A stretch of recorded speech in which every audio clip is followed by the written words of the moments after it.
This hour of the podcast is exclusively sponsored by my good friends at Advantage Gold. Advantage Gold is a 5-star rated gold company with one-of-a-kind customer service. And when it comes to gold and precious metals, Advantage Gold is the only company I'll work with. Call Advantage Gold today and make sure you let them know that Mark Levin sent you. And now, let's begin. He's here. He's here. Now, broadcasting from the underground command post, deep in the bowels of a hidden bunker, somewhere under the brick and steel of a nondescript building, we've once again made contact with our leader, Mark Levin.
About 20 minutes ago, the wire services reported that Joe Lieberman died.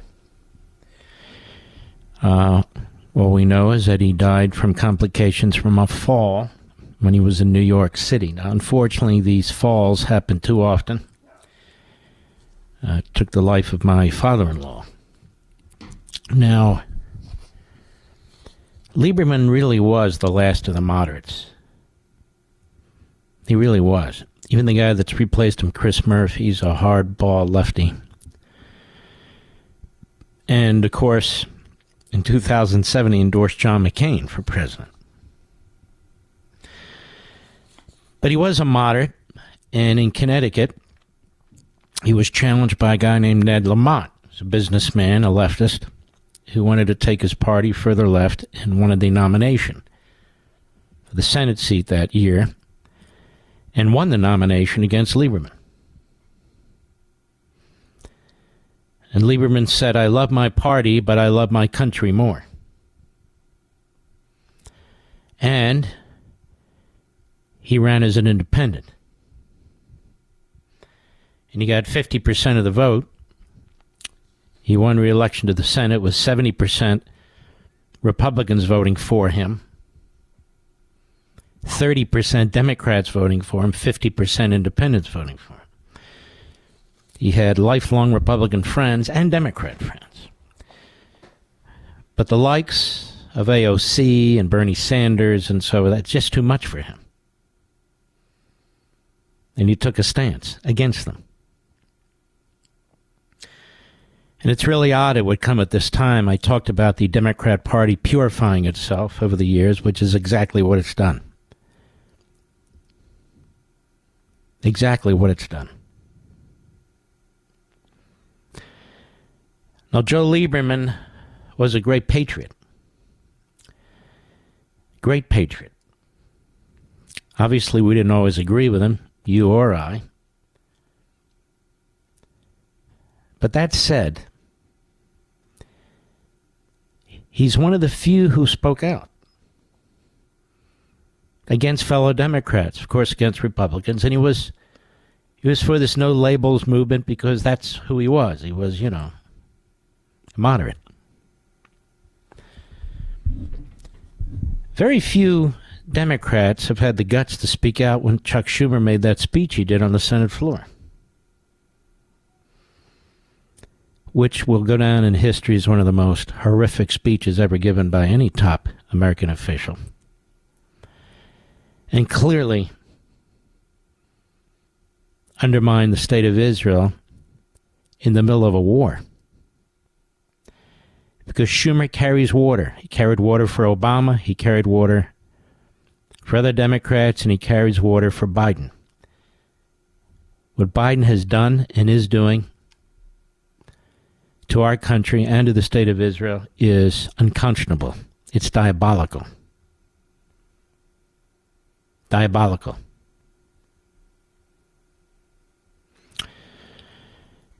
I want to remind you of what Senator Lieberman said on Fox News last Monday. I guess it was with Neil Cavuto, Mr. Producer. And I get the impression, although obviously I don't know, that Lieberman and Cavuto were pretty friendly. But I want you to hear just a minute and a half of what a person who puts country before party says. Now, we always put country before anything. Certainly before party. But today, and in autocratic regimes around the world, the party comes first, and that's the way the Democrats operate. That's what happened to this Ronna McDaniel. That was it.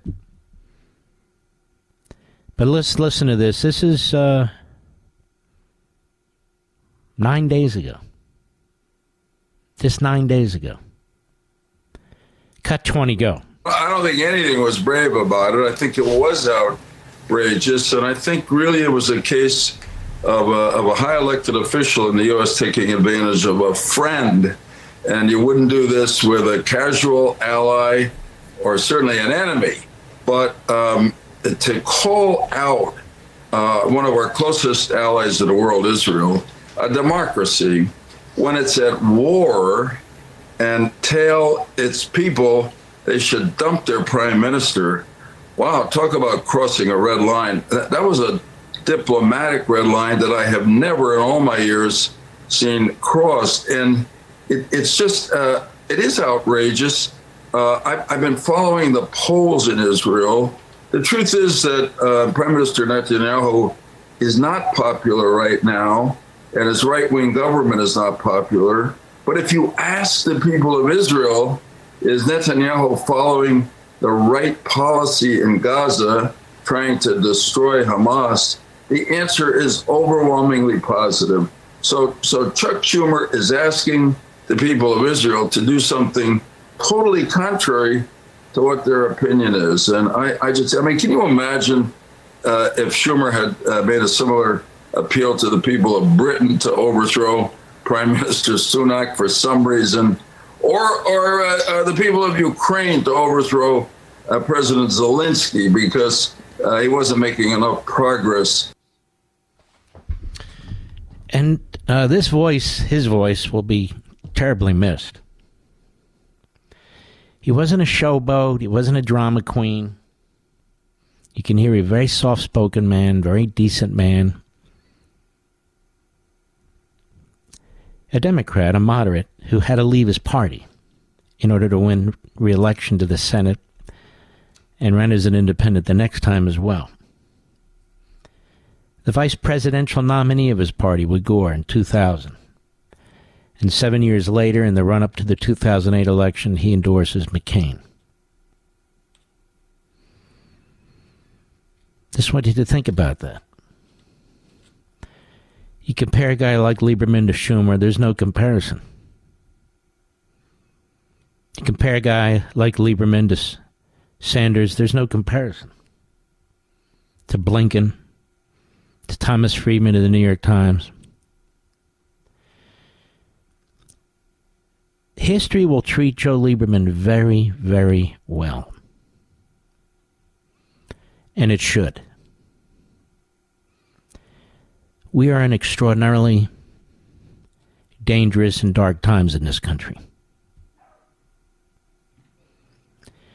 We have media outlets that are as bad as any media outlets in regimes that have state-run media, whether it's communist China, communist North Korea, communist Cuba, communist Venezuela, fascistic Russia. Honest to God, folks. NBC and MSNBC, CNN, The New York Times, the Washington Post, and most of the others, there's not a dime's worth of difference between the people who work in these companies. That's what they are, companies, and the most radical elements in our country. And honestly, the candidacy of Donald Trump, the presidency of Donald Trump, the effort at the Trump re-election, the unbelievable, unspeakable, unimaginable slaughter of the Israeli Jews on October 7th, it's brought it all to the fore. All to the fore. These elements are out of the closet now. They're in our universities, and they control them. They're in our media, and they control it. They're in Hollywood, and they control it. And these are all, just as there's the Muslim Brotherhood, the umbrella group for all these groups throughout the Middle East and so forth, there's the Democrat Party. Obviously, it's not the Muslim Brotherhood.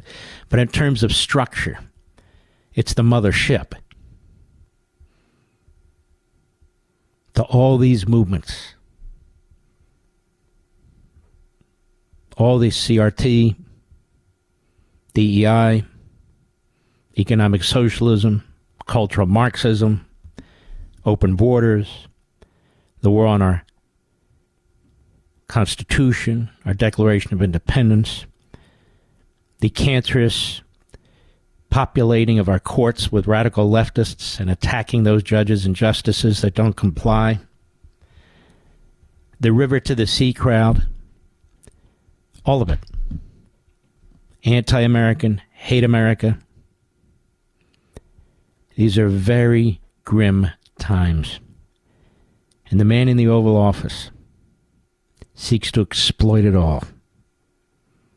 Seeks to exploit it all. I posted in the last week alone, he's accused Donald Trump of wanting to destroy health care.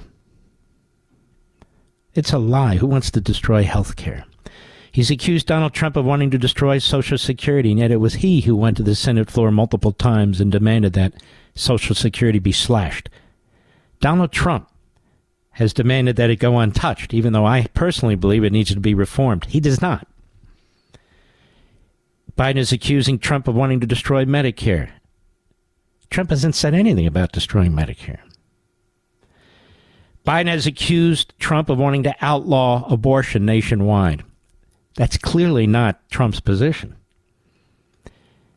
And this is the obsession of the Democrat Party for the reason that I wrote in The Democrat Party Hates America, which was the most important voting demographic the Democrats have. It's not blacks.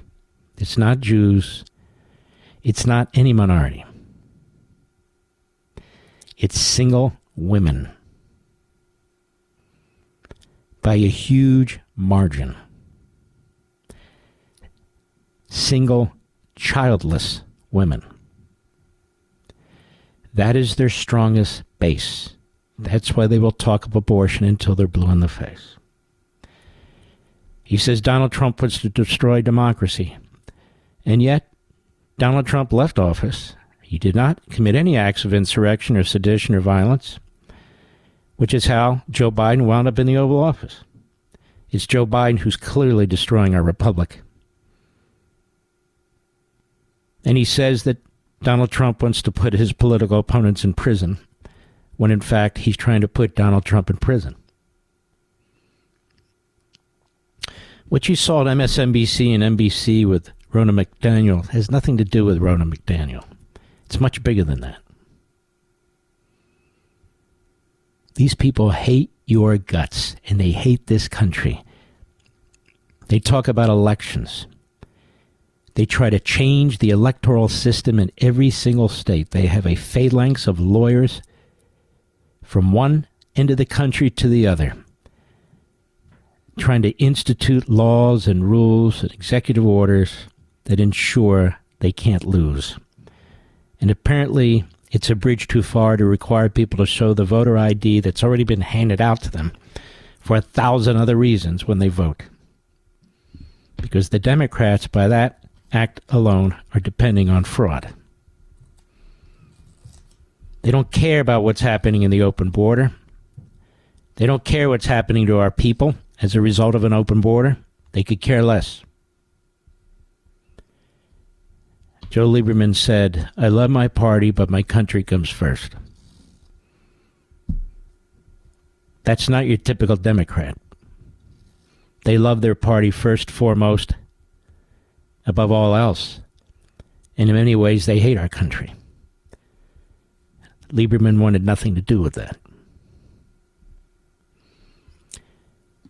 He's the only major Democrat that I can think of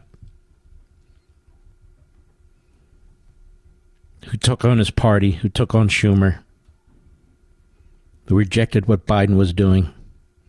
Nothing in common with Bernie Sanders, would not play footsie with the Marxist wing of the Democrat Party, wanted nothing to do with it.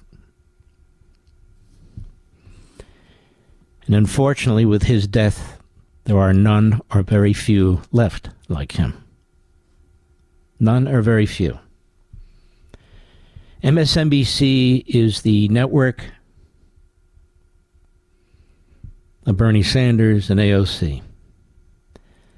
CNN is the network of Joe Biden and Chuck Schumer. I'll be right back. Mark Levin.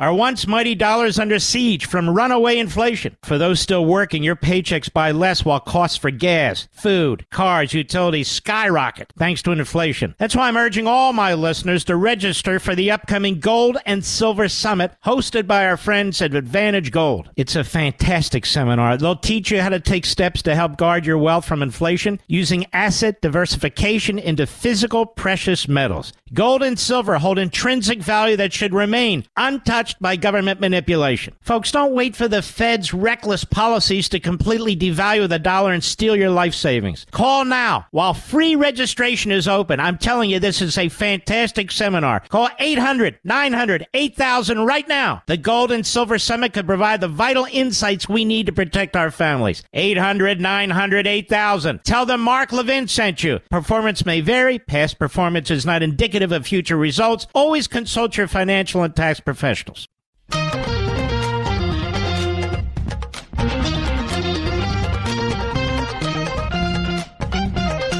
Let me ask you folks a question. When adults decide that certain books in libraries and schools are pornographic, are sexually explicit, that are highly inappropriate for elementary school students, the kids that you send to public school to learn. These are books that you would never have in your home. These are books that when parents bring them to public school board meetings and start to read from them, they're gavelled down. Is it appropriate to have such books in your schools? Joe Biden says yes. And Joe Biden says any effort to remove those books,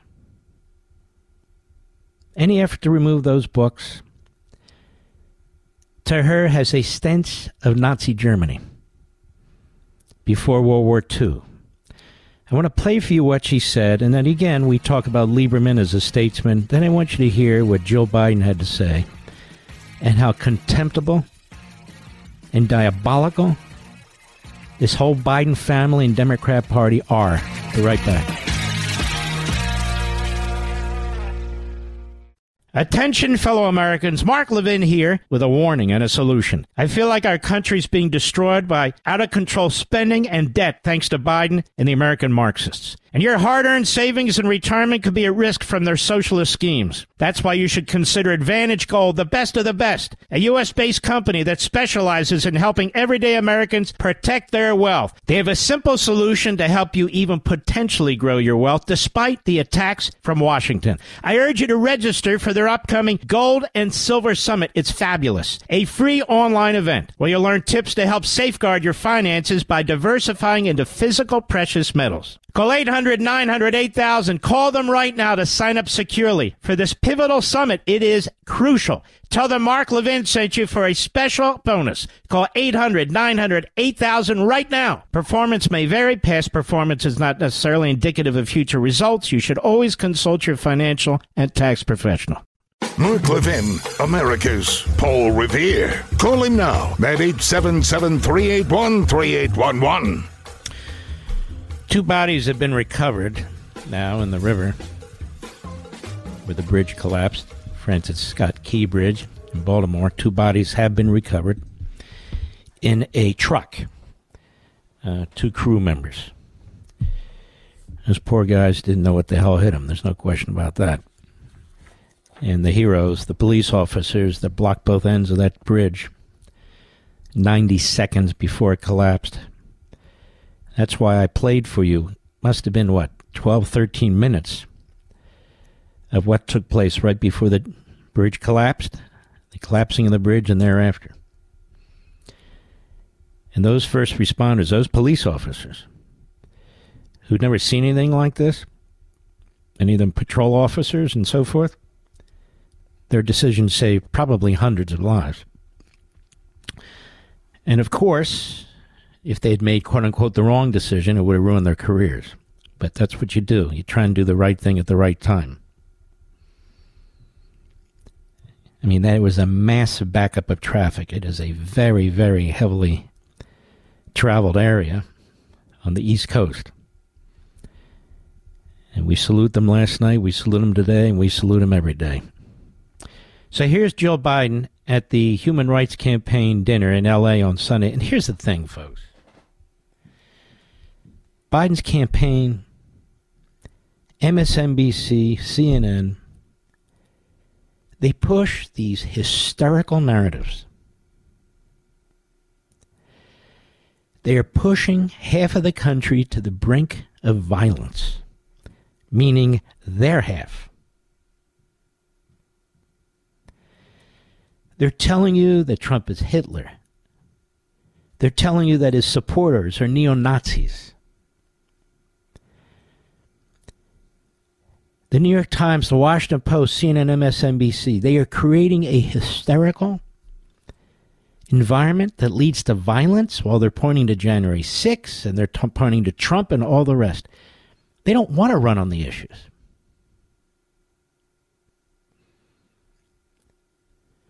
So here's Joe Biden. Now, folks, Governor DeSantis, who's a friend of mine, and all these other governors and so forth that are trying to protect their children from these sick efforts to sexualize them. And so to try and create the impression that they are the Nazis, that they're the book banners, that they're the book burners. This is exactly what I'm talking about. I want you to think of it this way. If the Democrat Party had its way, would we be a better country?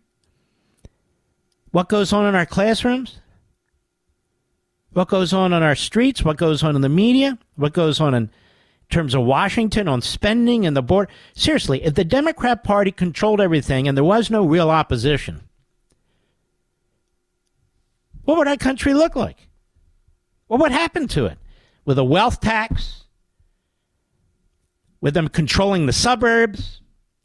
With them squeezing the cities to prevent little kids from going to other schools, that is opposition to school choice, undermining law enforcement, open border, nationalizing hospitals, nationalizing pharmaceutical companies. I'm sure that would be great.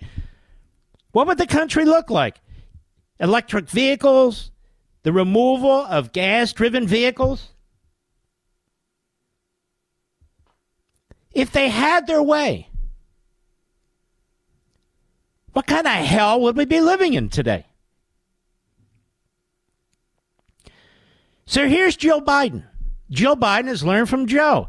Lie like a rug and lie all the time and create hysterics and create emotions and create anger. Because that's the only way we can turn out our voters, you know. Cut one, go. History teaches us that democracies don't disappear overnight. They disappear slowly. First of all, ours is disappearing overnight, and it really is precious to hear a lecture from you. What the hell do you know? Nothing. Go ahead.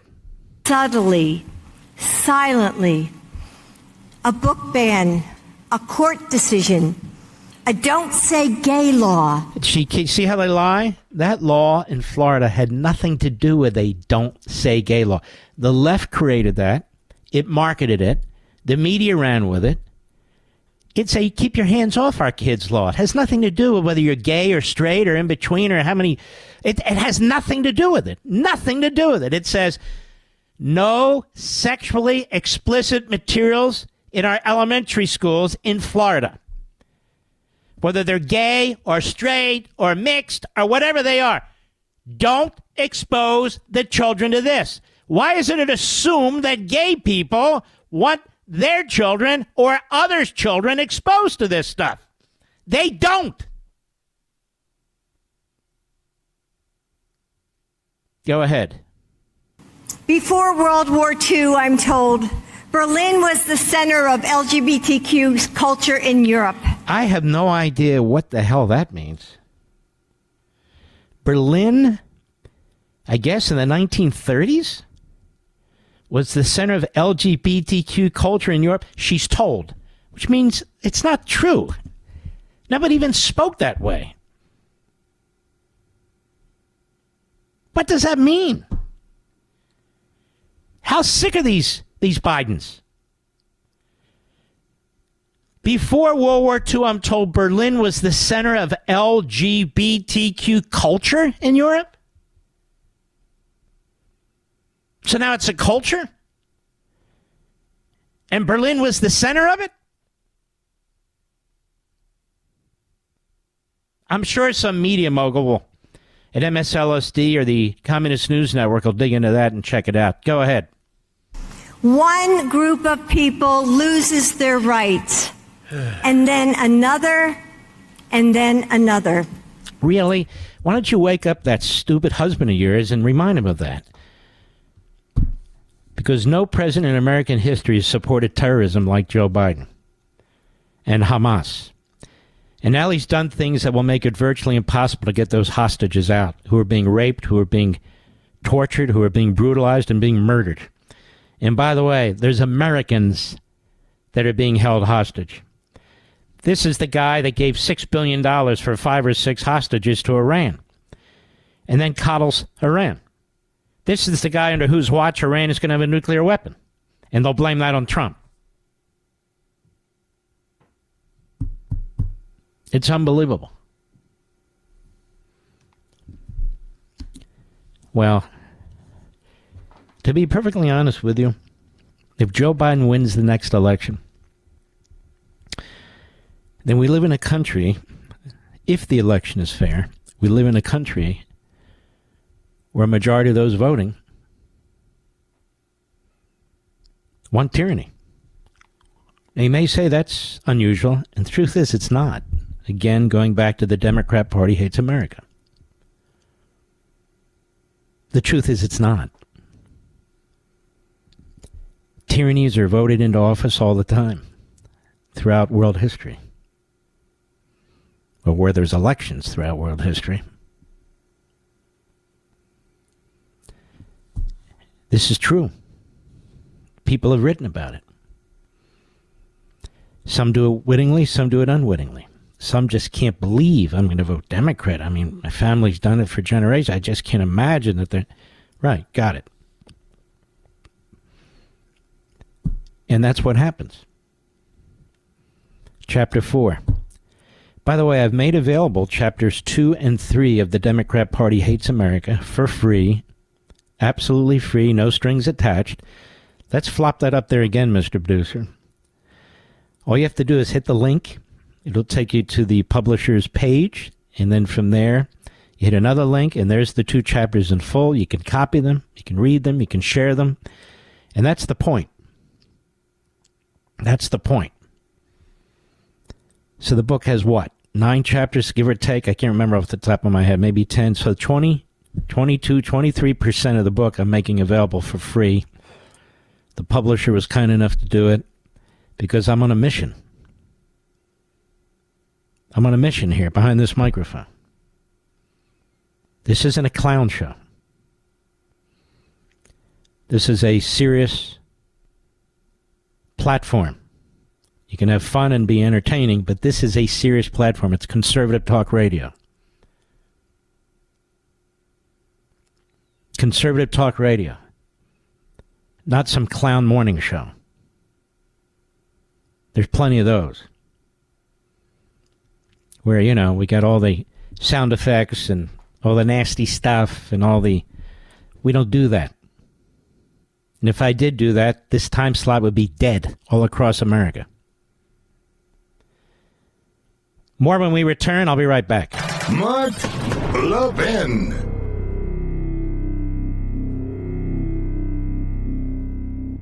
My fellow Americans, we're living in very perilous economic times. Washington seems determined to bankrupt our nation with endless stimulus spending. As they devalue our dollar, hard-working Americans like you could lose everything. That's why I urge you strongly, register for the upcoming Gold and Silver Summit hosted by our friends at Advantage Gold. They'll teach you how to help guard your wealth using asset diversification into physical precious metals. Gold and silver can offer a defense against the dollar's devaluation, and the experts at Advantage Gold will explain how you can convert some of your savings into precious metals that can protect and potentially grow your wealth. With currency debasement from Washington and global uncertainty on the rise, gold and silver diversification can offer you some stability. Call 800-900-8000 right now to sign up. 800-900-8000 now. Tell them Mark Levin sent you. Performance may vary. Past performance is not necessarily indicative of future results. You should always consult your financial and tax professional.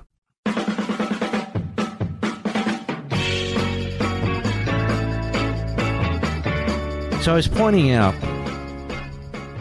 why do people vote for their own destruction? Why do people vote for tyranny? And if you're voting for Democrats today, that's exactly what you're voting for. You're not voting for civil rights. You're not voting for the little guy. You're not voting for unions. You're not voting for the environment. You're voting for tyranny. Now, they try and lie. They're going to raise as much money as they can to push their propaganda because tyrants do that too. And they have their one-party media, the Democrat Party media. They demonstrated this 48 hours ago at NBC and MSNBC. That's what they have. They demonstrated it earlier at the New York Times when Tom Cotton, well, they ran an op-ed of his and they got kickback, and so they fired the op-ed editor at the New York Times and, of course, attacked Cotton, who slammed them back better than he got. And that's the nature of the beast. So if you're voting Democrat, you're voting for open borders. You're voting for fentanyl. You're voting for sex slavery. You're voting for all these things. Because that's the consequence of what they're doing. You're voting for inflation. You're voting for an all-powerful centralized government. You're voting for more taxes. And believe me, they will trickle down. Because the middle class is the tax base, not the billionaires and not the poor. You're voting to undermine law enforcement. You're voting to undermine school choice, parental rights, the freedom to protest truly peacefully. If you protest against the state and the Democrat Party and their agenda, where right now you literally put your liberty on the line.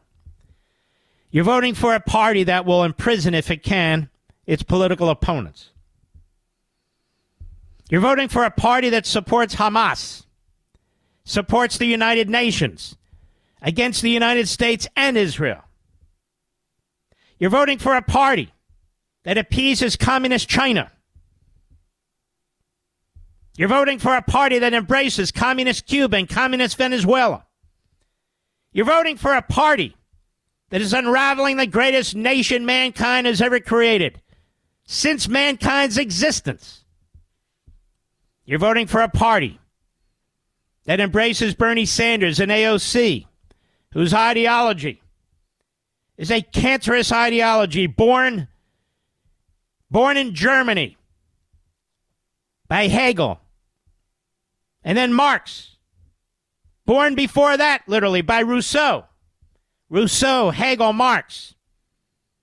To substitute for Locke, Montesquieu, and Smith. They don't believe in equality. They oppose individual liberty. They know that equity is an impossibility. Tell me, is there equity in North Korea? North Korea is a concentration camp.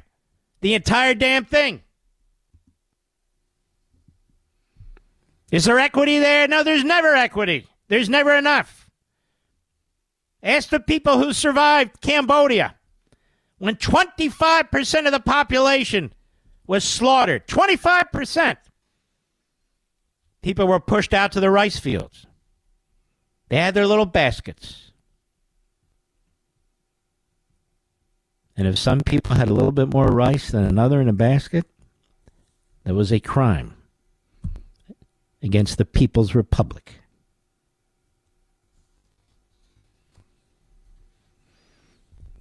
Yes, that's right.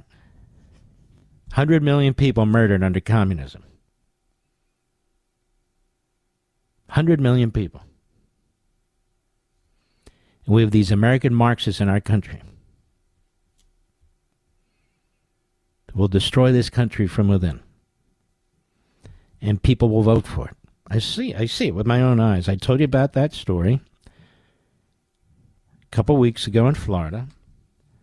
The seminar on anti-Semitism and the Holocaust. About 520 people in the audience, most of whom were Jewish. And when the truth was spoken about what this regime is doing to the state of Israel and its ability to defend itself, about 30 or 40 of them walked out. But they've done more than that since. They went to the university that is in Florida, where this foundation has rented the auditorium for many, many years, and they demanded that the university shut it down and never again permit the foundation from running it out. Did you know that, Mr. Producer?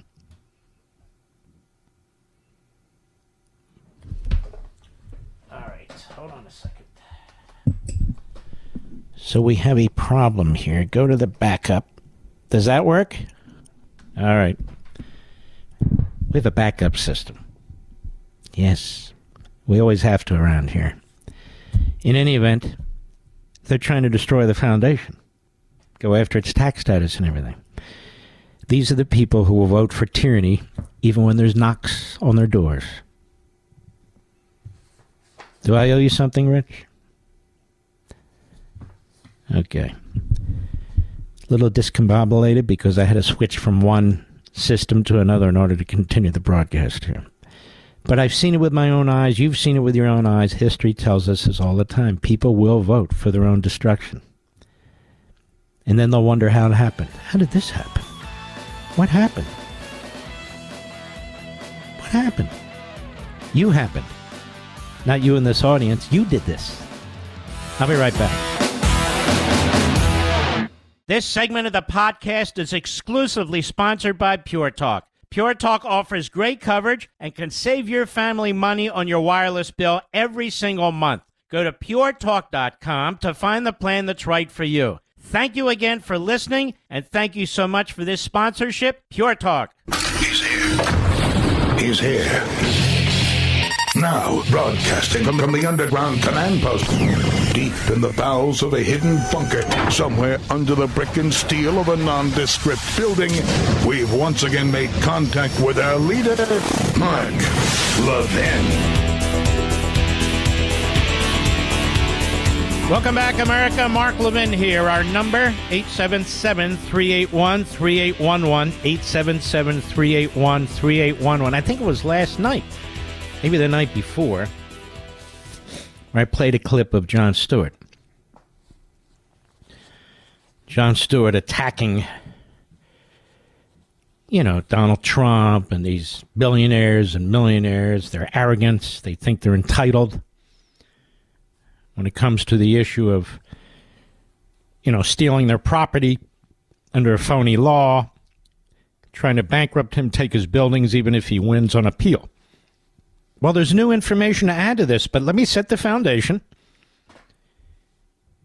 Listen to this again, and then I want to address it a little differently in a way that I think will very much pique your interest. Cut 3, go. Leave it to Kevin O'Leary to be unaware enough to say the quiet part out loud. I hear about the so-called victimless crimes, but the laws on the books, falsification of business records in second degree, issuing false financial statements, insurance fraud, conspiracy, and all these different aspects of it, those are actual crimes. I take it your point is that these should not have been prosecuted? Everything you just listed off is done by every real estate developer everywhere on earth in every city. This has never, ever been prosecuted. There is a theory in law that if enough people commit a crime, it automatically becomes legal. You're familiar with the purge, are you not? The entitled arrogance. I don't know if you know this, but most people just can't commit fraud and expect to face no repercussions, even if everyone's doing it. Try getting a car loan by saying you have 10 times as much money as you really do, or claim 20 dependents when you have no children, or say you make slightly less money to qualify for food assistance. I will guarantee you there are not just financial consequences for those lies, but criminal ones. But don't tell that to the investment community, because in their minds, in pursuit of profit, there is no rule that cannot be bent. There is no principle that cannot be undercut, as long as you and your friends are making money. Very persuasive, right? As he's saying all those things, he has a little dirty secret.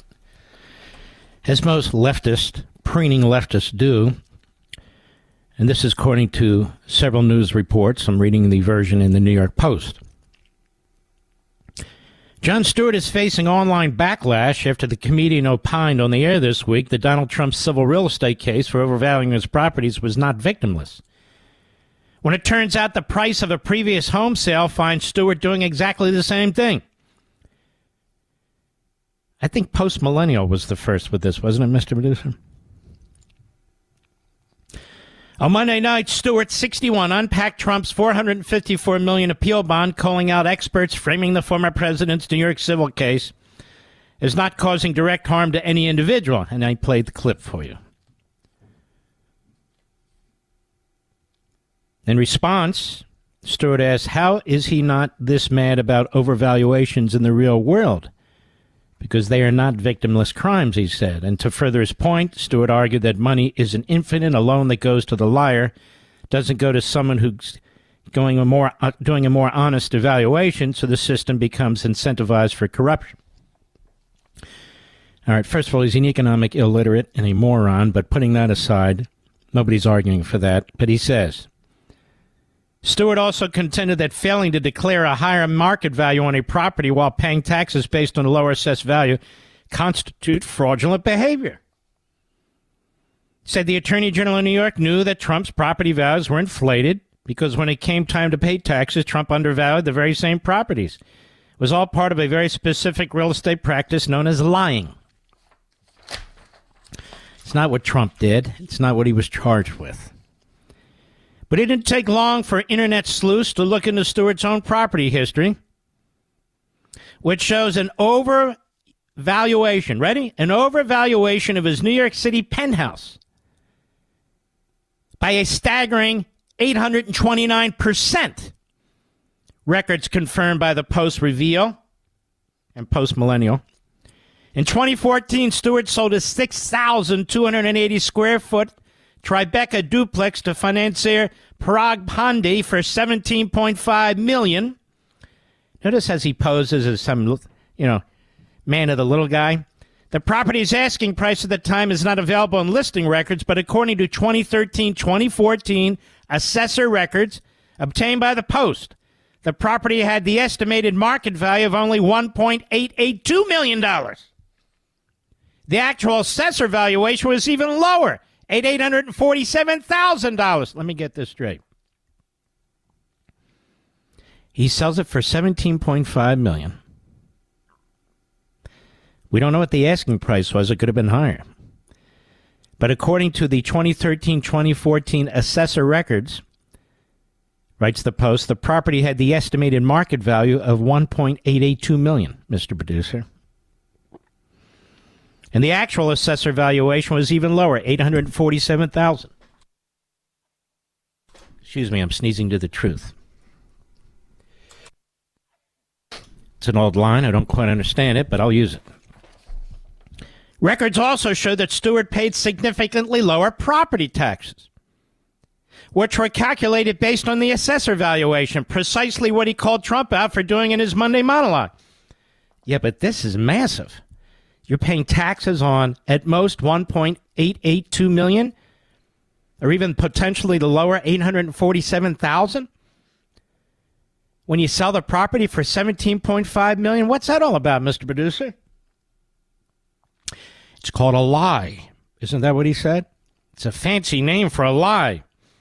Now, Ponda, you purchased the penthouse from Stewart, then resold the property at a nearly 26% loss, according to The Real Deal, at just over $13 million in 2021.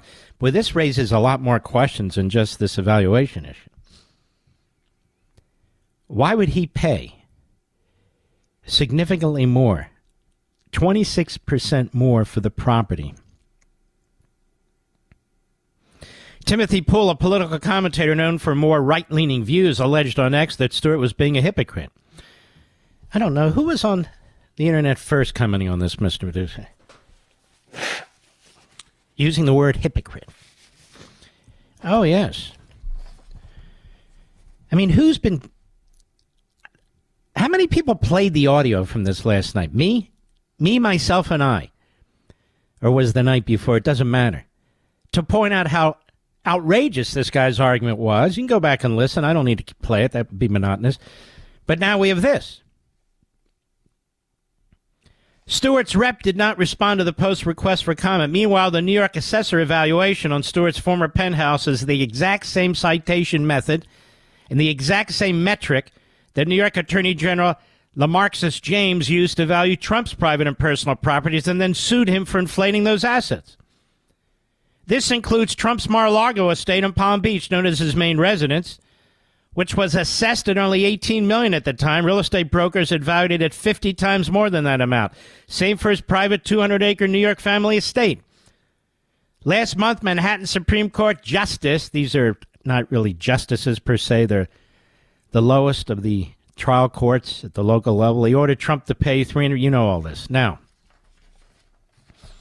what the Post doesn't ask is the follow-up question. Will a Marxist James be investigating Jon Stewart Lieberman for real estate fraud? I'm not saying he committed fraud, but will she be using the same statute that she used against Donald Trump to go after Jon Stewart Lieberman? Now, that's what people should be asking online, and that's what people should be asking Stewart spokesidiot. And I'm asking it publicly. Johnny, are you going to invite Marxist James to investigate you, to look into your books? Because otherwise, you're a hypocrite. You don't want to be here. You believe in equality, don't you? The little guy. You rant and rave on your low-rated show.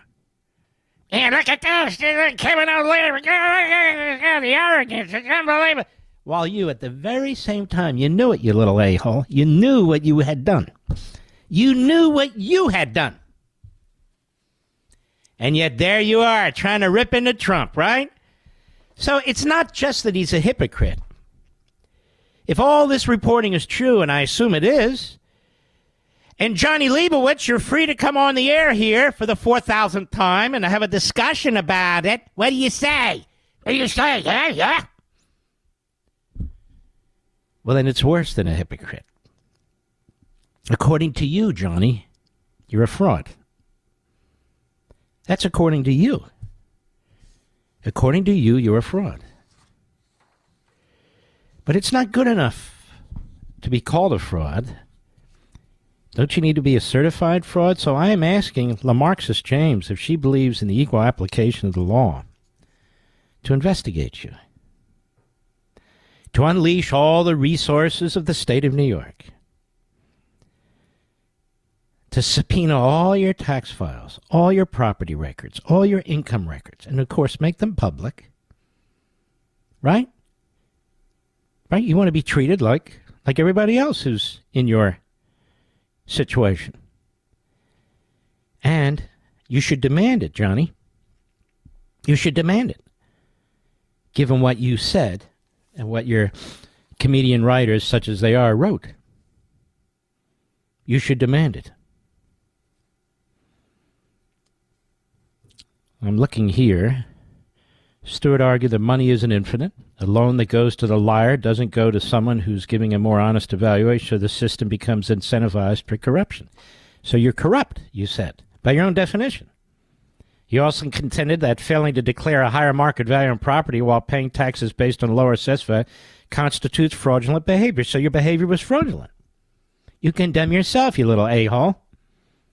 The Attorney General in New York said he knew that Trump's property values were inflated because when it came time to pay taxes, Trump undervalued the very same properties.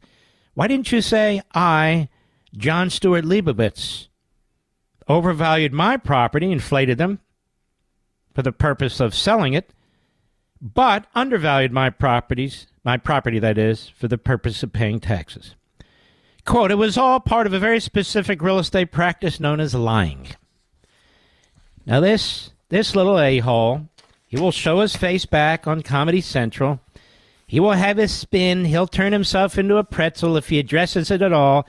Nobody will give a damn that he is forevermore a certified liar, according to his definition, fraudster, according to his definition, and hypocrite, according to his definition. And to wrap it all up, he's arrogant about it, according to his definition. That's Jon Stewart Lieberman, according to Jon Stewart Lieberman, based on news reports about what he did with his penthouse. I'll be right back.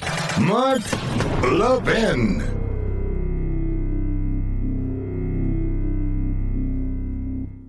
Pure Talk believes in American values and that free should mean exactly that, free. Switch to Pure Talk today and get a free Samsung 5G smartphone. No 4-line requirement, no activation fees, just a Samsung that's built to last with a rugged screen, quick charging battery, and top-tier data security. Qualifying plans start at just $35 a month for unlimited talk, text, 15 gigs of data, and mobile hotspot. Pure Talk will connect you to the most dependable 5G network in America for half the price of Verizon, AT&T, or T-Mobile. The average family saves almost $1,000 a year. So let Pure Talk's expert U.S. customer service team help you make the switch today. Just go to puretalk.com/Levin, Levin, and claim your eligibility for your free brand new Samsung 5G smartphone and start saving on wireless today. Again, go to puretalk.com/Levin to switch to my cell phone company, Pure Talk. Johnny Stewart Lieberman has responded on the internet. Oh my God, I've been caught doing something not remotely similar to Trump. I guess all I need to do now is start a fraud college, steal classified documents, bankrupt casinos, pay hush money, grab something, discriminate in housing, cheat at golf, and foment insurrection, and you'll revere me. And I write, caught red-handed, and you make a dumbass argument. According to you, you're a liar, a fraud, a hypocrite, and you're arrogant about it. Sound familiar, Johnny? And, of course, the law should be applied equally. Didn't you say that, too? So Letitia James should investigate you and your taxes and your sale, apply the same law she dusted off against Trump, and shove it all up your, you-know-what, clown. What's wrong with my reply, Mr. Producer? And so next time you see this guy arrogantly railing against society, against the rich, inequality and injustice, just know he's just another fraud, as most of these left-wing kooks are in entertainment. When you just scratch the surface, this is what you get. This is what you get. Yes, I will post that now. Now, why don't you list all the things about Biden, you Democrat hack hypocrite? Now, here's what I'll do. Yeah, I'll have my son get millions and millions of dollars from China and other foreign enemies. I'll pretend I don't know anything about it despite 40 phone calls and meetings. Yeah, that's what we'll do. We'll run it through front corporations, launder it through them so nobody knows. So what's the big deal with that? I'll set up 2 S corporations, which is what the Bidens did, so we don't have to pay the Obamacare tax that we so love. I'll have classified information in my home. I'll keep it secret from everybody, but I'll reveal it to the ghostwriter so I can shake down a publisher for $8 million. I'll do that. Oh, yeah, I'll start my career kissing the ass of the worst segregationist racists in the history of our country. Eastman, Stennis, Talmadge, Wallace. Yeah, that's what I'll do. I'll be the sponsor of a crime bill in 1994 that specifically targeted crack in black communities, even though the NAACP said, don't do it, Joe. I did it. That's right. I don't want my kids to be part of a jungle, so I'll oppose the integration of public schools. That's what I'll do. What about that? You jackass. You're not even funny. You don't even know how to write your own jokes. You're just like all the other creeps, the phony comics at night. One slob after another. You all sound alike, you're all stupid, and you're all hypocrites. Looking out for the little guy. You're a mouthpiece for the Democrat Party. That's all you are. That's all you are. And you think you're funny. That's why you have no audience. Hell, I'm on Sundays, and I have anywhere from 1.6 million to 2 million. It just depends whether there's football or something going on. These guys, some of them don't even get that. They're on a network. I'm on cable on Sunday and Saturday. These guys, they're on network TV in every home in the country. You don't have to be a subscriber. And most of them don't hit 2 million.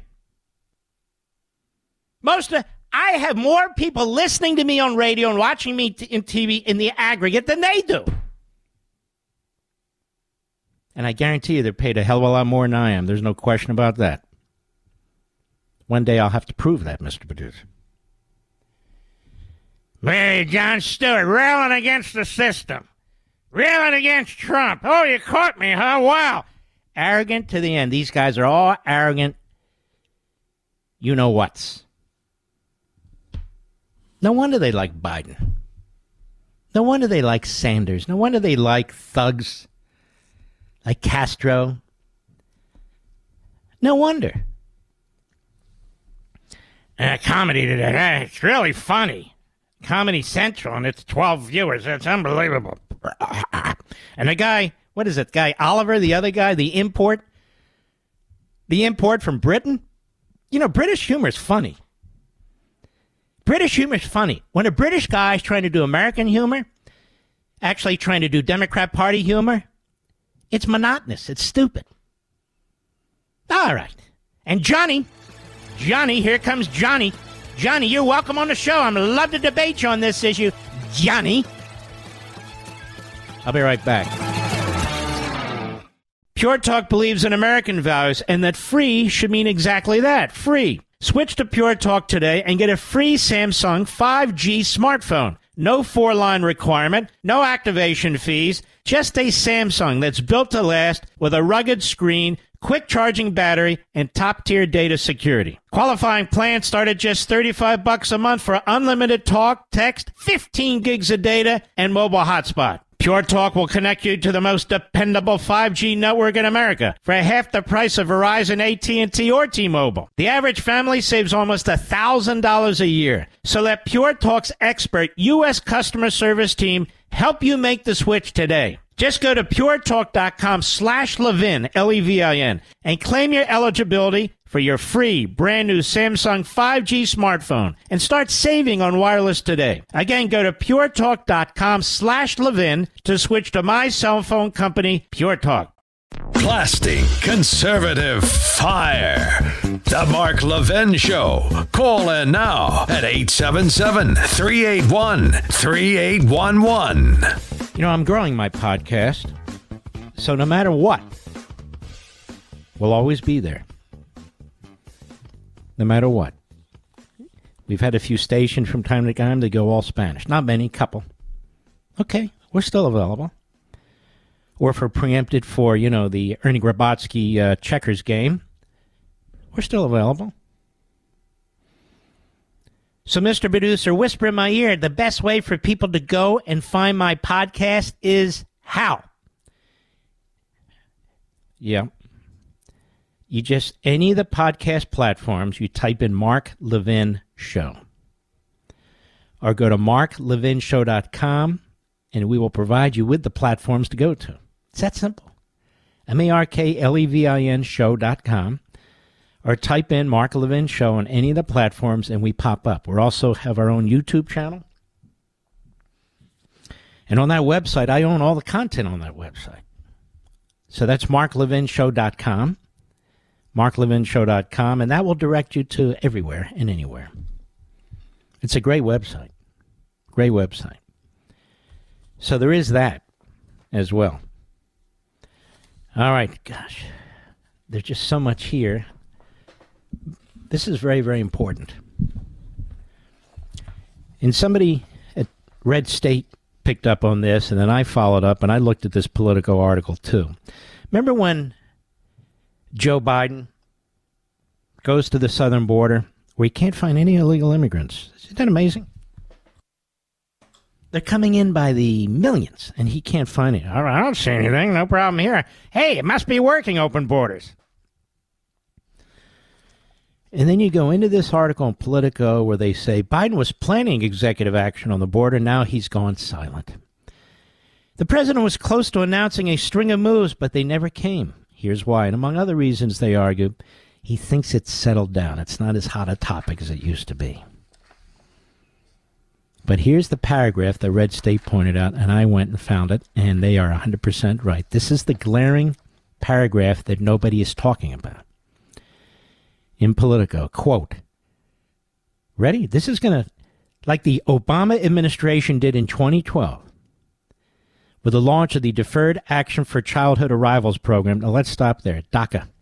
There's no statutory basis for DACA. A judge has ruled it unconstitutional. It's stuck in the courts. But it's now effectively the law without ever becoming a law. Now, that is a definition of a tyranny. So they put this DACA in place. Catch me if you can. And now it's in place. Deferred Action for Childhood Arrivals program.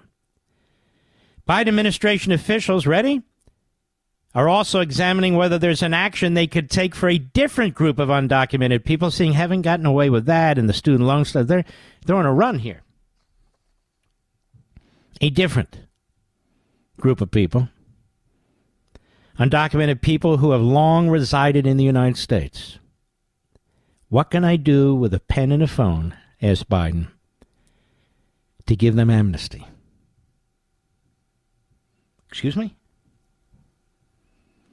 According to three people familiar with the administration's planning, one idea that has been floated among administration officials is opening access to the cancellation of removal program for people who have lived in the U.S. for over 10 years. In other words, we're not going to remove you if you've been here over 10 years. And have citizen or resident relatives who would suffer if they were deported. What does that have to do with the purpose of immigration, which is to improve the country for the citizens? They don't care about the citizens. Little fentanyl here and there can't hurt you. If specific requirements are met and an immigration judge, most of them are leftists, approves cancellation of removal, a migrant is able to obtain a green card. You obtain a green card, you're on your way to citizenship. So what Biden is saying is he is preparing a methodology, a process to give amnesty, citizenship to illegal aliens who have been here over 10 years. And if they're removed, their relatives will suffer. Gee, I can hear an administrative law judge just rubber stamping that.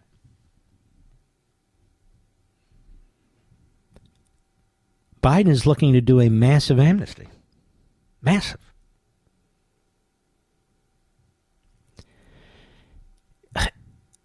And, of course, the media is so corrupt, they're fine with it. They're fine with Hamas. They're going to be fine with this. The media is so corrupt, they're fine with it. That's why Politico put it on, as I print out, second page, like 15th paragraph. Like 15th paragraph. So what Obama wants to do is an executive order giving amnesty to millions of people who've been here more than 10 years. On top of that, they'll have DACA. What's that, Rich? Biden, I apologize. Biden. Yeah. And it's right here in the article, but it's hidden. You know, like the New York Times used to hide stuff and still does. It's in the back. Now, did anybody know this? I want again, for the third time, give a hat tip to Red State. Did anybody know this? No, nobody knew this. And they're plotting to do it right now. So they're destroying our suburbs. They're destroying mobility, your automobile. They're destroying the border. They've destroyed law enforcement. They're destroying our military. They're destroying our economic system. They're destroying our dollar. They're destroying the state of Israel and our relationship with that country as they embrace the river to the sea crowd here in the United States, and they want to turn them out to vote. And now, in addition to flying illegal aliens into the country, flying 300,000 of them. We don't have enough. Come on, send out the planes. Let's bring some more in. And in addition to doing that, he's plotting to give millions of illegal aliens who've been here more than 10 years or more, amnesty. You know, Joe Biden thinks he has the trade unions in his back pocket. Is that true? What do you think this is going to do to trade unions? I understand some of these bosses are complete sellouts to the Democrat Party. They like the phone calls from the president. They like the dinners. They like the power. They like the events. But what about the worker bees in the trades union? Do you like this? CNN did a CNN-type article. And in the CNN article, it's a long piece, long. I had printed out. It was 7 pages. I must have to replace the ink on how people don't understand how individuals in Arizona on the border actually like what's taking place. Oh, no, they like what's taking place. Some of the businesses down there, they're relying on the illegal immigrants to purchase their products and to do their work. They're relying on them. I thought to myself, and I posted, you should follow me on X and the rest of it. I posted because I have my thoughts up there before I get on radio. Why didn't they send their investigative team into the sex slavery business to find out what's taking place with so many of these people? Or the child pornography industry? Or the drug cartels? And the communist Chinese pushing fentanyl into our country? Why didn't they do a docu-series on that? Why are they going down there doing a massive propaganda campaign, CNN, for illegal immigration? When they went down there, why didn't they talk to some of the women who've been raped and beaten? Probably can't find them. Like Biden, because they're not looking. And all the destruction that's actually occurred on the border. CNN doesn't do that. They do the opposite.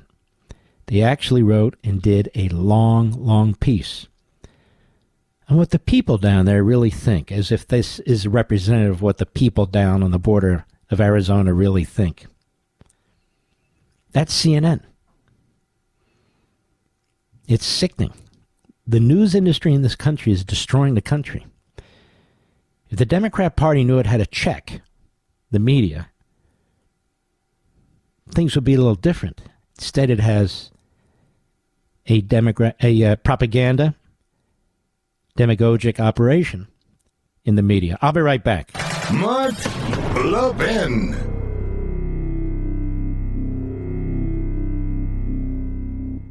Pure Talk believes in American values and that free should mean exactly that, free. Switch to Pure Talk today and get a free Samsung 5G smartphone. No 4-line requirement, no activation fees, just a Samsung that's built to last with a rugged screen, quick charging battery, and top-tier data security. Qualifying plans start at just $35 a month for unlimited talk, text, 15 gigs of data, and mobile hotspot. Pure Talk will connect you to the most dependable 5G network in America for half the price of Verizon, AT&T, or T-Mobile. The average family saves almost $1,000 a year. So let Pure Talk's expert U.S. customer service team help you make the switch today. Just go to puretalk.com/Levin, Levin, and claim your eligibility for your free brand new Samsung 5G smartphone and start saving on wireless today. Again, go to puretalk.com/Levin to switch to my cell phone company, Pure Talk.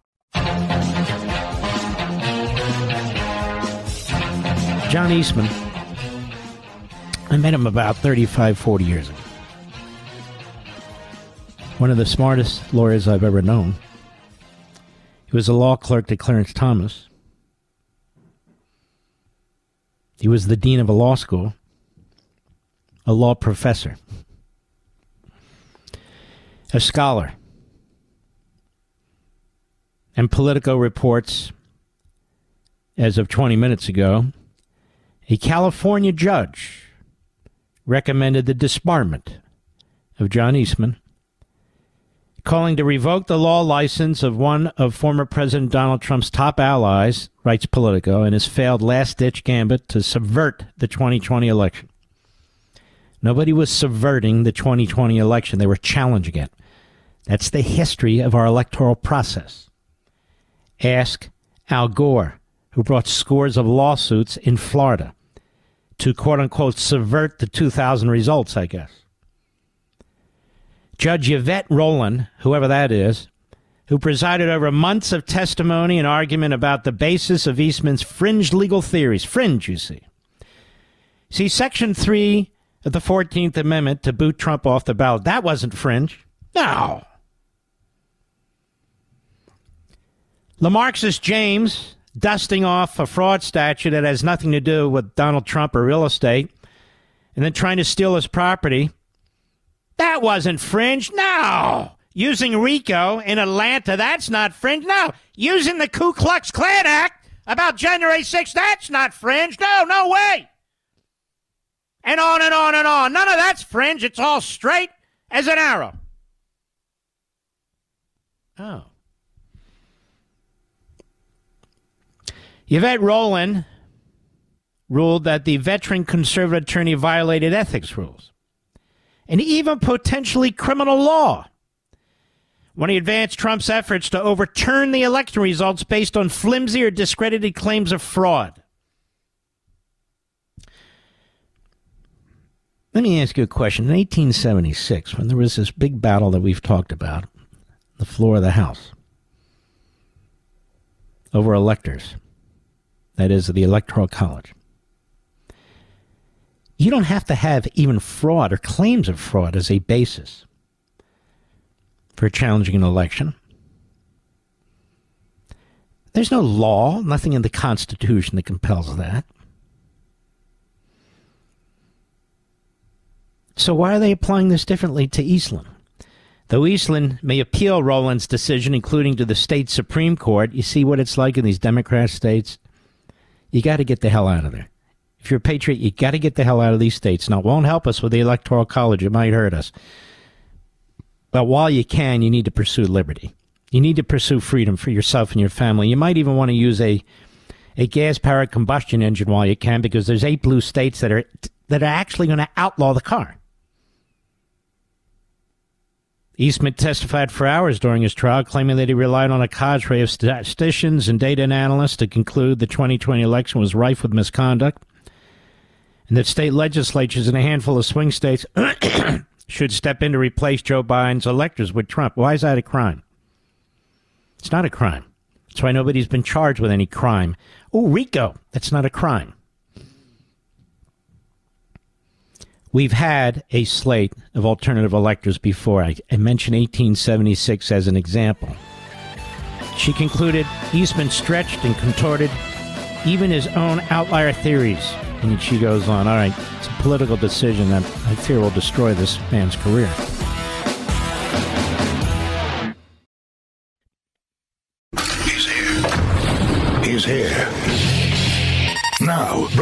broadcasting from the underground command post, deep in the bowels of a hidden bunker, somewhere under the brick and steel of a nondescript building, we've once again made contact with our leader, Mark Levin.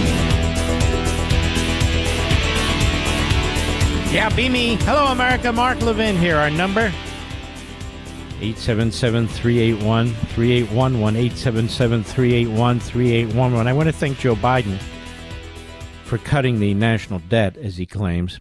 Everybody has said he's a liar. He knows he's a liar. The media know he's a liar.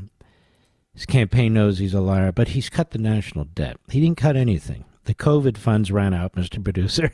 So the spending in that respect cannot be included, and he's counting that as a cut that he cut. This is a sick bastard, this guy. He really is. Now, I want you to listen to the montage put together by the RNC. Cut 6, go. Cut the national debt by $1.7 trillion. We literally cut the federal debt in half by $1.4 trillion. $1.7 trillion. $1.7 trillion cut. We cut the debt by $1.7 billion in the last 2 years. Let me say that again. $1.7 trillion. I reduced the budget by $1.7 billion. Okay? Reduce the debt. We cut the federal debt in half. Fact. In the first 2 years of my administration, I cut the debt by $1.7 trillion. $1.7 billion. $1.7 trillion. $1.7 trillion. $1.7 trillion. $7 billion. $1.7 trillion. $1.7 billion. It's a trillion dollars. Not billion, $trillion. $1.7 trillion. Hear me? No one's ever reduced the debt that much.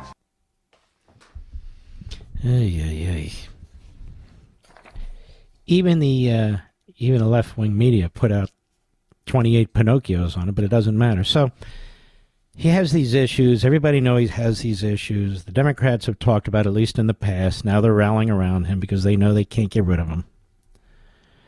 And so now they got to take out, Robert F. Kennedy Jr., imprison Trump. They got to clear the way for him.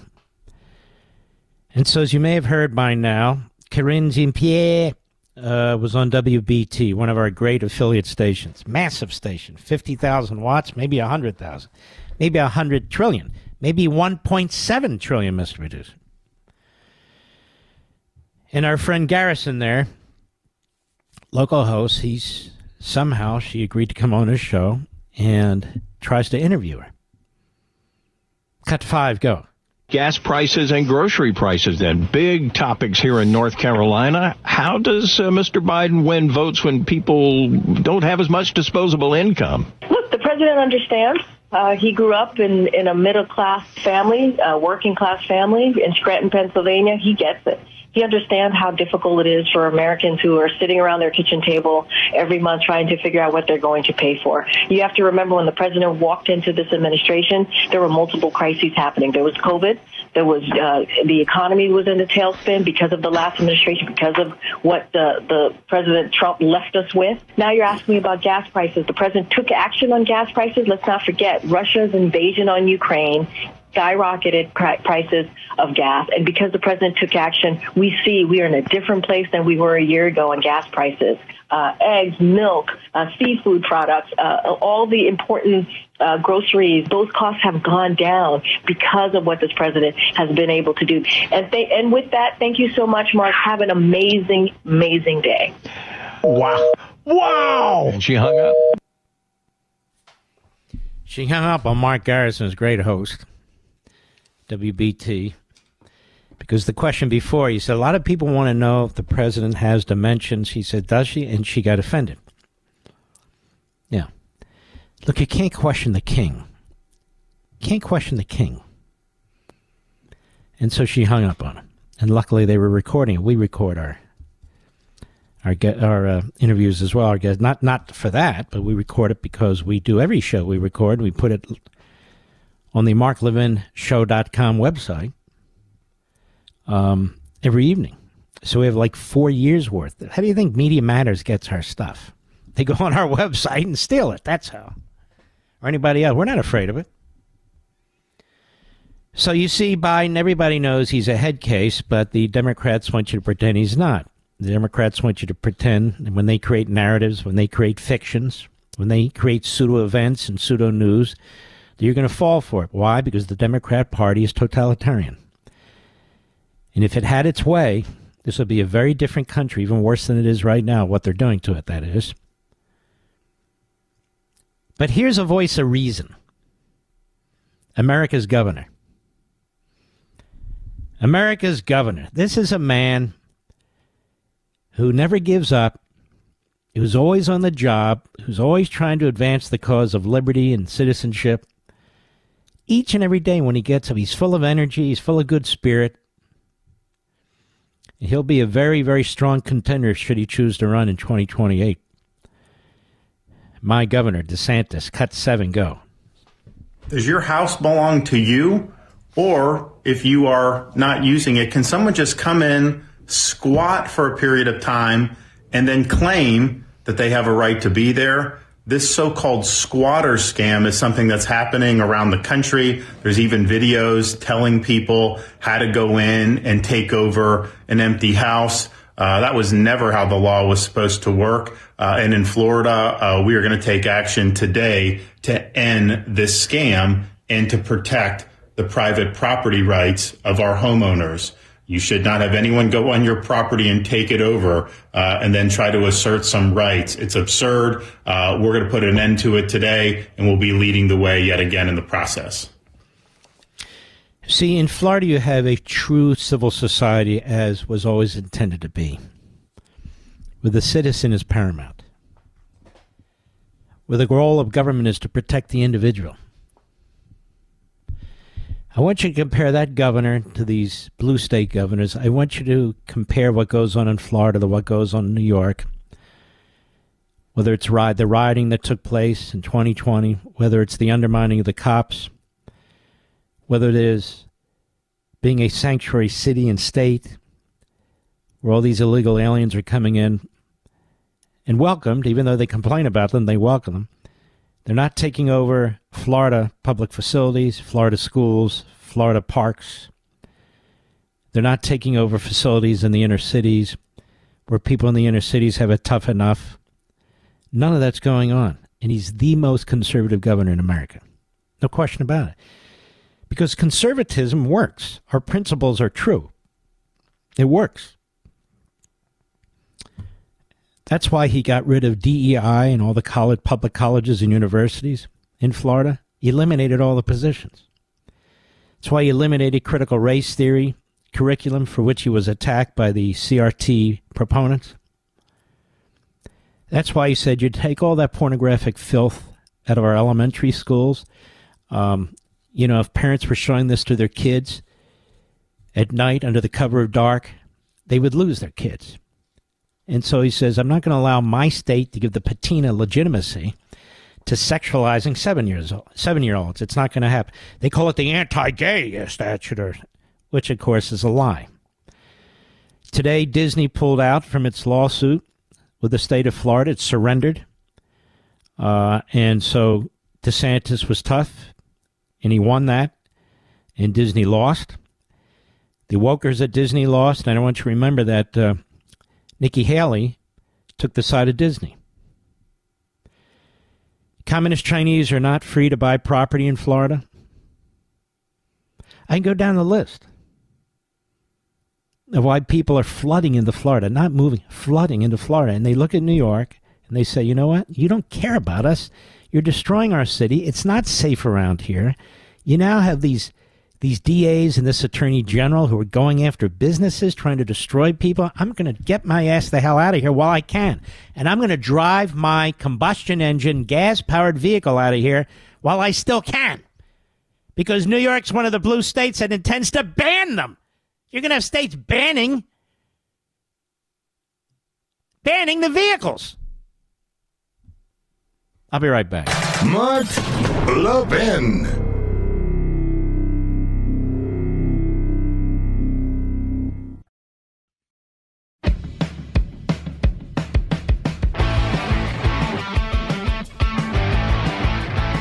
You know, America, I was watching a clip. What was it, Bill Maher, Mr. Producer, that I was watching? And I don't do that a lot. I'm not a clip guy, you know. But I happened upon something. This young lady was on Bill Maher debating him and others. I said, wow, she's smart. She's good. She knows how to engage these people. So we looked into it a little bit. Her name is Batya Ungar-Sargon. She has a fantastic new book coming out, Second Class, How the Elites Betrayed America's Working Men and Women. It's out next Tuesday. Of course, we will post it on all of our social sites. How are you? Well, Mr. Levin, I feel like I've won the jackpot being here with you because I'm such a fan of yours. And also, as you well know, it's known in the industry that your audience is really smart and that they actually still read books. So I'm like totally thrilled to be here with you. Thank you so much for having me. Well, first of all, call me Mark. And secondly, we're excited to have you. And I want America out there to understand how important this book is that you've written. I mean, and when I'm telling you, there's very few people who I watch from time to time, I don't watch a lot, on TV who are impressive. You're very impressive. So tell us why you decided to write this book and tell us about your book. I'm going to give you the floor. Oh, my gosh. Thank you so, so much. I wrote this book because we're constantly told this canard that America is a white supremacist nation, that we're deeply divided, that we've never been so divided since the Civil War. And it's simply nonsense. I mean, the vast majority of Americans, 70% of Americans agree on 70% of the issues. All of the things that used to divide us have evaporated. There's so much unity in this nation, and I cannot stand to see these millionaire hosts of TV shows lecturing the working class, sneering at the working class from their perch of unbelievable privilege. And so I wrote this book because I felt that the working class had been silenced and, honestly, before Trump, betrayed by both parties and both sides, the elites of both sides. And I wanted to get their voices back out there. I wanted to know, who is the American working class, and do they still have a fair shot at the American dream? And if not, how do we widen the avenue to the American dream for working class Americans? And so I traveled the country for a year. I interviewed working class Americans in all industries, of all races, religious persuasions, family setups. And what I found was unbelievable unity on the most important issues, on policy issues, and they're simply being ignored. And so I wrote this book to give them a voice. That's what I did. So you travel the country for a year. You're talking to people. You're observing.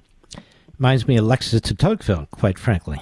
And you're taking in what's going on out there, and what you are reporting is, wait a minute, we're still Americans.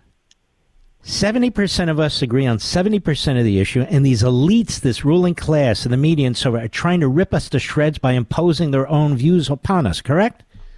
Correct. And also, my question is, and in your book, now, folks, I haven't had a chance to read it, but I got to get the book, Mr. Producer. My question to you is this. So you hear a lot of people when you were walking around and so forth and checking out the country, and I get people coming up to me at the diner and so forth. Even though we may agree on so many things, they're scared to death about what's happening to the country, right? Yeah. Tell us. Yeah. People feel very, very worried about the direction the country is going in, and they feel like their voices are not being heard, and they are right. And it's a travesty, not only because it's anti-democratic, right? Like, you know, you have 70% of the country who wants something and they can't get it, right? Like, that's not how a democracy is supposed to work. It's anti-democratic, but it's also, they are unbelievably tolerant people with an unbelievably sharp and smart sense of what is right for them and for their children. And everything the elites are doing is terrible and worse than what they would do if they were in power. And that's what's so infuriating about it, is you have these leftist democratic elites who are waging class warfare on the working class. The entire democratic agenda is an upward transfer of wealth from the working class to the over-credentialed college elites. And they just get away with this plunder of the middle class, which of course they do, as you cover again and again on your show so eloquently, you know, in the name of all of these highfalutin ideals, which is just really an alibi for betraying their own neighbors. And by the way, I think I need to bring you on TV, because I saw you on TV. You're not only passionate, you're very intelligent. And honestly, we have a farm team out there, we who believe in liberty in this country. And I try to do what I can, whether it's on radio or TV, to give them a shot, you know, so people are out there. But I saw you engage in a way that put a big smile on my face. And I even said to Mr. Producer, who is this young lady? Don't get me wrong. It's like I live in in a cocoon, so I don't know everything that's going on out there. And I said, I need to bring, if you don't mind, I need to present her to millions of people because she's really, really good. Now, on this book, tell us a little bit about when you went around, you interviewed these people, how are the elites betraying them? They're trying to impose their own will on them. What are they doing exactly? Let's start with the economic piece. So the Democrats used to be the party of labor, right? You used to have this dichotomy. The Democrats represented the working class, the working man, the middle class, and the Republicans used to be the party of, you know, the Chamber of Commerce, you know, free trade, tax cuts, trickle down, this stuff. This is all pre-Trump, right? Bill Clinton gets into office, and what does he do? He signs NAFTA into law, and suddenly we're shipping 5 million good middle-class jobs to China and Mexico to build up their middle class. That was a Democrat that did that. Just total betrayal. We used to have an economy that the biggest sector of the economy was in manufacturing. Manufacturing jobs are good-paying jobs where you can be a working-class person with a middle-class life. You can own your own home, retire in dignity, and so forth. The Democrats shipped all those jobs overseas. And then Obama showed up and said, those jobs aren't coming back. We're going to send everyone to college, right? Because college, you know, is a great factory for producing Democrats. Mm-hmm. And then Joe Biden showed up with the final piece of the puzzle and opened the border so that all of the jobs that remain here, service industry jobs and so forth, suddenly you have 10, 12 million people flooding those industries, driving down working class wages, right? So they shipped the good jobs overseas, and then they imported an entirely new slave caste from failed socialist states to service them, the elites. It's a total upward transfer of wealth because the elites, the credentialed elites, are the consumers of low-wage immigrant labor who compete with the working class. The book is Second Class, How the Elites Betrayed America's Working Men and Women. It is out next Tuesday. I encourage you to grab your copy. We're speaking to Batya Ungar-Sargon, and we're going to bring her right back. I want you to learn a little bit about her. She'll give us a little bit of information on her background.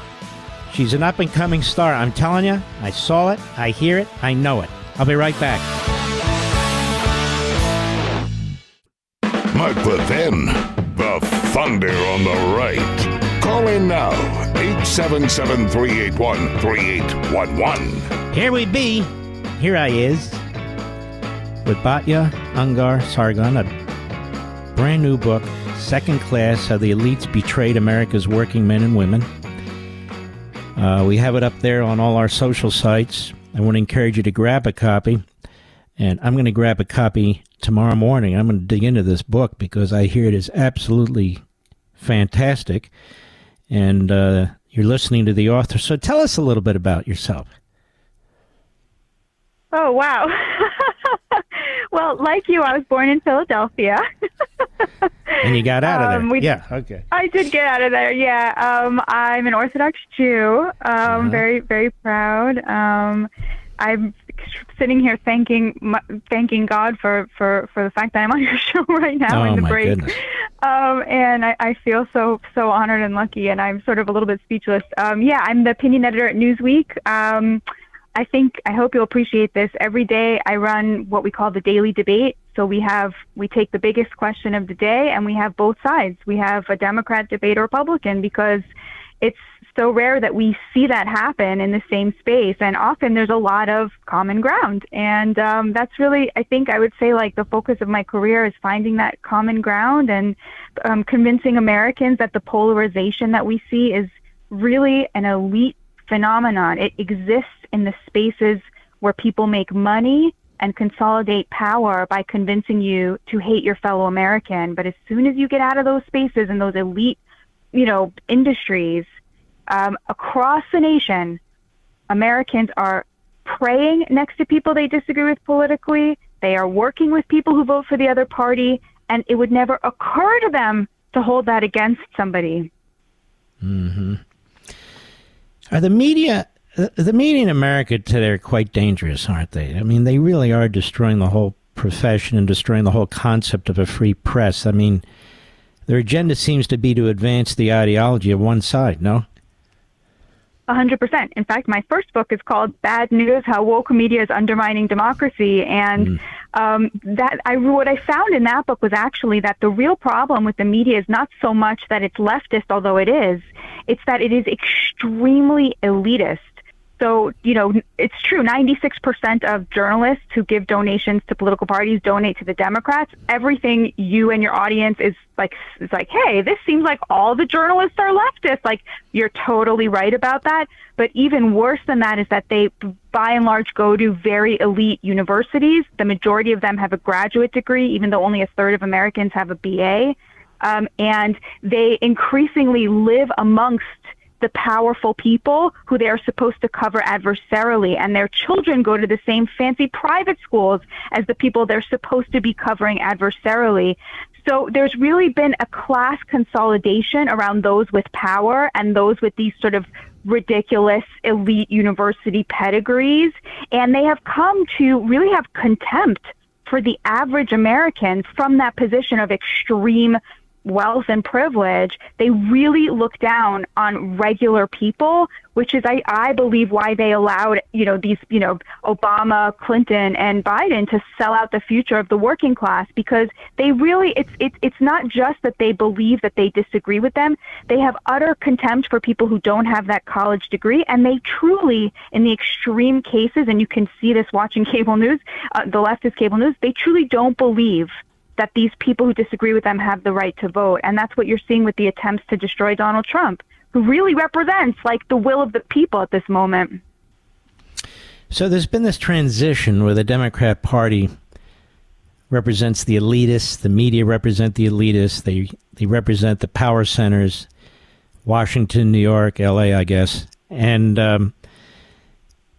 so now they're having to build their platform, their core, whatever you want to call it, their base, on really different groups of people from time to time, right? So now we have what I call the river to the sea crowd. And Joe Biden is desperately trying to get the votes of the river to the sea crowd. And he's willing to throw Israel under the bus to get it, because he just assumes I'll get 70% of the Jewish vote. It doesn't matter. Now I got to go get those other people in these battleground states. Is that kind of what's going on? I think so, yeah. As the Democrats abandoned the working class, they started to see their new base as the college-credentialed elites, the suburban moms, like the people who have, 9 out of 10 of the richest counties in America now go for Democrats, right? There's been a complete realignment. 65% of Americans who make more than $500,000 a year now are Democrats, right?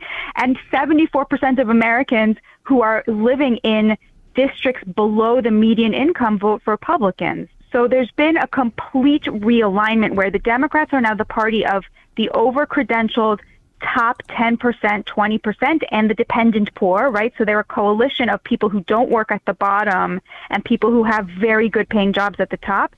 And then the Republicans represent the working class. And do you know what's so amazing, Mark? And I'm very curious if you agree with me about this. I think if you just look at the policy of Donald Trump, just the policy, he is the consensus candidate that Joe Biden pretended he was going to be. He really does represent where, the median American middle class, working class voter is on trade, on immigration, on abortion. Now he's courting the unions. He's courting black voters. he is exactly who the Democrats used to be. And that is why they have to destroy him, because he is their pro-labor past coming back to haunt them. I think that's a great point. You know, I think one of the first people to figure this out politically was Rick Santorum. You remember Rick Santorum? Yeah. Senator from Pennsylvania, and he would constantly say, we're abandoning our union people, we're abandoning the middle class, we're abandoning the blue-collar worker. And he wrote a book about this years and years ago. And what they try to do, the media, like what they're doing with Trump now, is complete distraction. They don't want to debate on the issues, on the policy differences. They don't want to get into any of that. So now we debate, lawfare. Or we debate the latest case, which I have to get into. I can't blow it off. And all the rest of it. They do not want a toe-to-toe battle of ideas on these different issues. Does that make sense? I totally agree with that. And the reason they don't want it is because they would lose. Right. 100%. Well, listen, you're delightful. Folks, you'll get to see her one of these days on Fox. I'm all booked up, but we'll try and get that to happen. But the book comes out Tuesday. Batya Ungar-Sargon. Yeah. I encourage you to get it. Second Class, How the Elites Betrayed America's Working Men and Women. What we're going to do is I'm going to start looking at this book, and I'm going to talk about it later in the week as well, really to give it a fair shot. So I want to thank you. It's been a pleasure.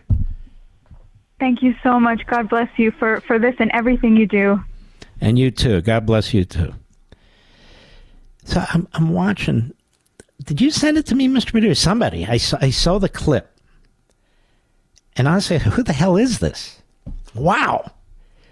She's got energy, and she's in there going toe-to-toe with these bigwigs. She's scoring points left and right.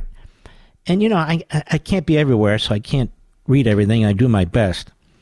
And that's when I said to Mr. Producer, let's find her and bring her on. And now I know she has this book coming out on Tuesday, so I'm going to get a copy of this. I'm going to start to go through it, and then I will tell you the sorts of things that are in it. But I'm sure it's very, very smart. What is it, Rich? Oh, right. The book is Second Class, How the Elites Betrayed America's Working Men and Women. You can get it on Amazon.com immediately, and it'll come to your door when it comes out on Tuesday. I'll be right back. Mark Levin.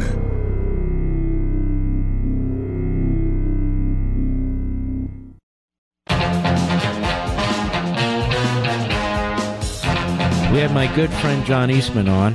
And no matter what the state tries to do to Jon Eastman, he will always be my good friend. And he's a brilliant lawyer. And he's caught up in the times for which he's being punished. Jon Eastman, welcome to the show. I know you can't be happy. And you now have a judge who's recommending that you be disbarred because of the advice that you gave. And I'm interested in your reaction to this. Well, the ruling came down about 2 hours ago. It's 128 pages. There are demonstrably false statements on nearly every page.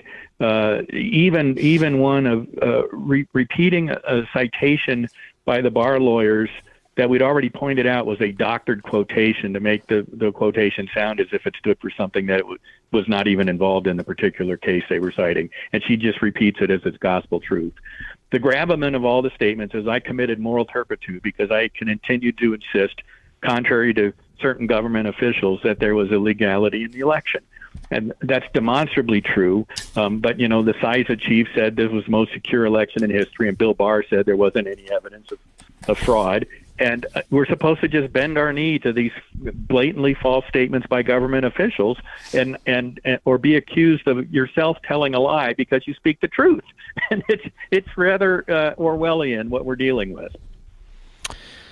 And then you're going to appeal to the state Supreme Court, and they will have, I guess, the final say. What do you feel? You have a lot of friends that have closed their doors to you or worse, have turned on you, or go on TV dismissing you. It's really difficult watching human nature from time to time, isn't it? It really is, Mark. And but I've also gained an immense level of support. Thousands and thousands of people whom I've never met sending prayers or donations to my legal defense fund. They understand what's going on. that our country is on a precipice of losing our ability to speak freely and criticize our government. And they're supporting me on that side of the political aisle. I'm a hero. And I'll continue to fight because, this is the fight for our day that is comparable to, what our founders dealt with in overturning the tyranny of King George III or what Lincoln dealt with. I mean, we are at a precipice in our country, and it requires that people like you and me and others who have the skill sets that we have to stand up and fight it. And, so I'm doing that with all my being. And, anybody that watched the 10 weeks of trial and this judge is just utterly ridiculous rulings throughout the course of that trial, not letting me call witnesses, blocking, evidence, that sort of thing. This ruling is not a surprise, but it also is a flagrant violation of my First Amendment rights. The Supreme Court has recognized, even if you make false statements, that's protected by the First Amendment. And of course, my statements are not false, and despite her 128 pages of claims otherwise. And and we will, I think, we'll have an opportunity to even get to the U.S. Supreme Court to address the First Amendment issues that underlie this thing. So she wants you disbarred because of the advice you gave, advice that I guess was similar to advice that was given in 1876. And you look at the headlines, and of course, most of the people writing headlines and writing news don't have the foggiest idea what's going on. It's really a mob mentality, like Politico. Jon Eastman, architect of Trump's 2020 election plot. Right. You're challenging an election. It's not a plot. Or right. That you're trying to overturn the election results. You're challenging an election. Didn't Al Gore hire a bunch of lawyers to challenge an election in Florida? Jon Eastman? Well, in fact... Yeah. In fact, they had even drafted memos to have Gore electors meet in Florida if the Supreme Court hadn't already decided the case before that. Exactly the same thing on the electors issue that I had said our guys have to meet on the 14th in order to protect the ongoing viability of the pending litigation. And Alan really Dershowitz said on my show more than once on TV that he was litigating on behalf of Gore, and they were ready to go with their own slate of electors. And if you don't go with your own slate of electors, you have nothing to offer when you challenge, correct? That's right. And your cases become moot because the Constitution requires the electors to meet on the designated day.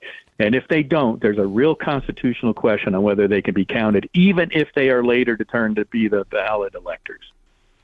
So whether people agree with you or disagree with you, the idea that giving your advice, giving your opinion now is subject to you losing your law license.